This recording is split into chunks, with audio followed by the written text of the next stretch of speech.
Hi YouTubers, I'm not doing a porno, I swear. I just need to kind of kick back because I'm tired. It's been a long day. So even though I am in my bed, I'm not up to anything untoward or racy, so don't get any idea. But I'm doing part 2 of my War and Peace edition of my Religion and Ethics series. I'm starting a series because I started talking about the topic and then I was just getting long-winded and going on and on and on and on and on. So,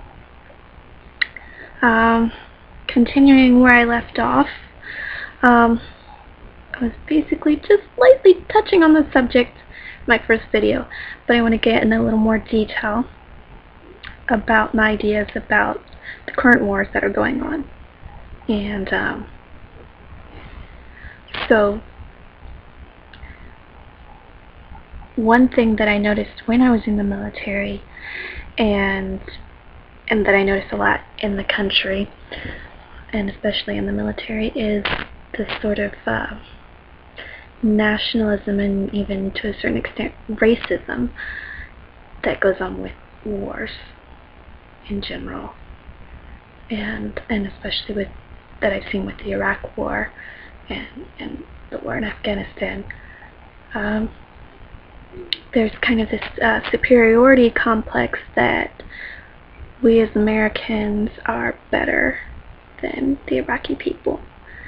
That anyone who is Arabic in any way, or even looks Arabic, you could be from India, you could be a Mexican, you know. And I'm not talking bad about Mexicans because I'm a Mexican myself. Surprise! Shocker! I was born in Mexico. So, therefore I cannot become president. Snap. Sucks to be me. Anyway, but you could be someone from a different country, but if you even look Arabic, or wear a burqa, or wear a turban, or look in any way threatening, you must be a terrorist. You must be a Muslim or an Arab, and therefore that makes you a terrorist or potential terrorist. And I noticed around the time of 9/11, when people started getting like freaked out and worried about traveling via airplane, there was a lot of stories coming out about people being discriminated against in various ways, and especially at airports, and like being profiled and stuff, just based on the fact that they were Muslim or Arabic or even looked Arabic. And that to me is ridiculous. And because I am so not racist, and it's really disheartening to see anybody being racist or even borderline racist. And I think even people that wouldn't normally consider themselves to be racist, just because of like the paranoia from 9/11 and the wars, they tend to want to discriminate or just assume things about people based on that. And so, lost my train of thought. I better catch it. Ah! So, I've noticed that a lot, just in general, and then as far as the Iraqi people or the Afghani, I think is how they say it, Afghani people go, people think that everyone and anyone that's Iraqi is a potential threat and a potential terrorist.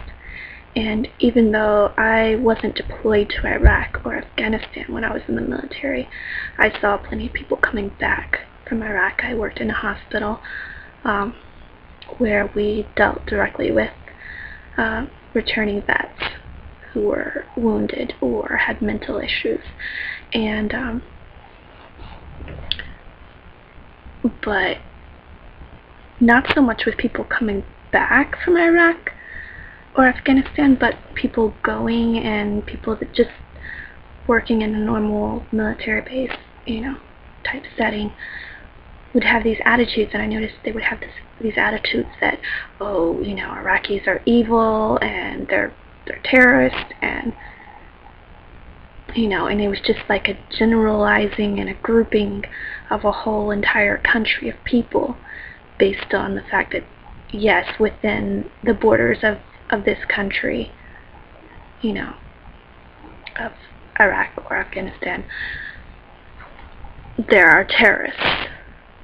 So therefore, the whole country is suspect and deserving of our discrimination and even of death, because you never know. And that to me was just infuriating. And so one argument that I heard was that, okay, so what if a little kid comes to your base or your barracks when you're deployed overseas, and they were, approaching your vehicle or approaching your barracks or wherever, or your military post, likely if they're doing that, then they must be a suicide bomber. They must have a bomb on them. So you have to quickly enact in defense of your men and your base and whatever. And so, shoot first, ask questions later, And I can understand the dangers involved, because you never know, because there were plenty of suicide bombers in these regions during the war, and especially during the early days of the wars. And so I can understand the fear and the paranoia to a certain extent, but there was a lot of cruelty that I've heard about that went on in Iraq and Afghanistan.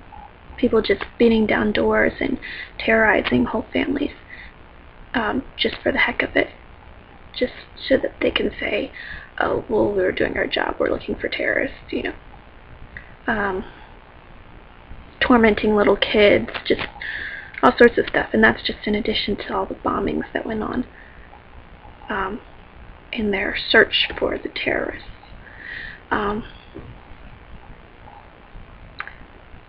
In addition to that, a lot of people attribute, and see, this is something that a lot of people won't agree with me on, but a lot of people attribute the wars in Iraq and Afghanistan to rooting out terrorism and fighting terrorism. Well, the illogical thing about that is that terrorism is an idea, an ideology. It's a reaction based on someone's mentality. You can't just destroy an idea, so to speak. Terrorism is based on people getting worked up and getting provoked about an issue to the point that they're willing to hurt other people and even hurt themselves in the process.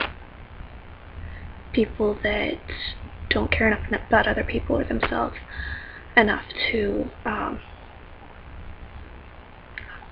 refrain from violence to themselves and other people, to the point of them even being suicidal and taking people out in the process.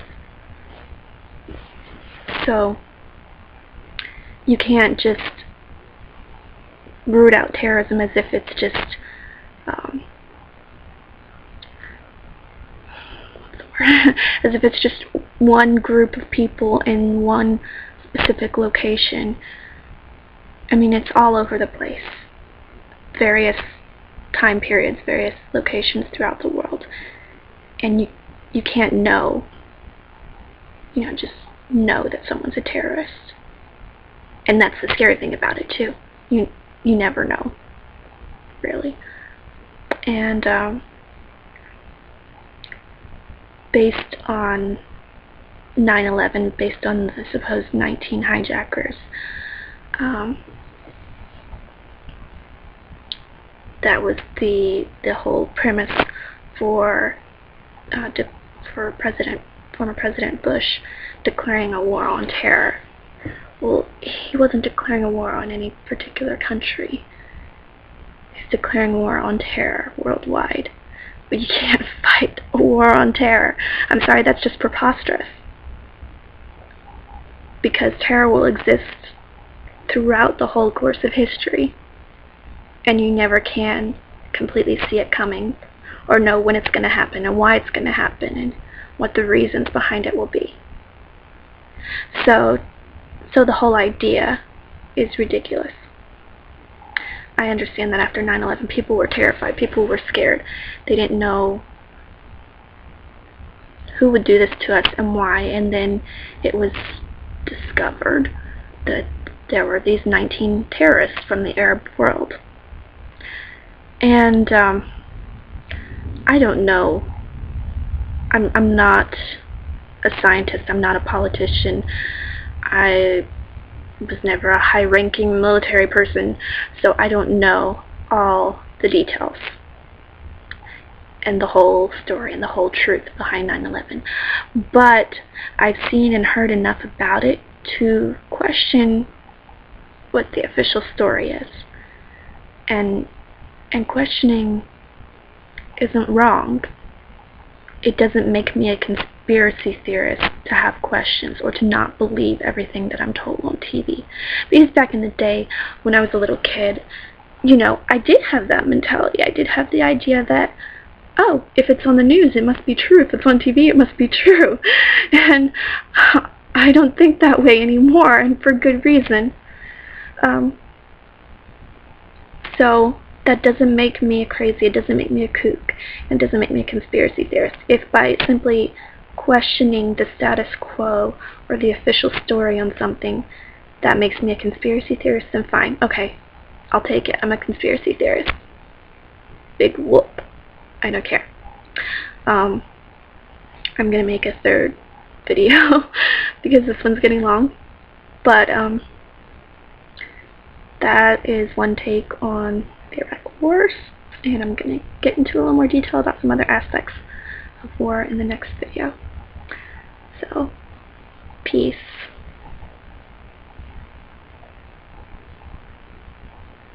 Actually, I think that's a victory sign. I don't know, it's late, I'm tired.